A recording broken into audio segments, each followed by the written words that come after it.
बाळा, आमचीच आठवण काढत होतास ना, त्यामुळेच तर आम्ही प्रकट झालो. अरे मायबाप मानतोस ना आम्हाला, मग तुला पैशांची गरज असताना सांगायचं ना. कोणापुढेही हात पसरू नकोस. लोक 2-4 हजारांची मदत करतीलही, पण तुझ्या मागे सर्वांना तुझी मजबुरी हसत सांगतील.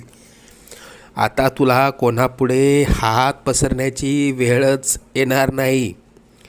तू आजपर्यंत भरपूर दुःख सहन केलंस. लवकरच तुझ्या रडक्या भाग्यात सुखाचे दिवस येतील.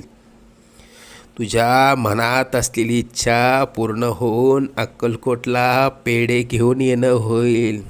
येशील ना आम्हाला भेटायला अक्कलकोटला? सगळं मनात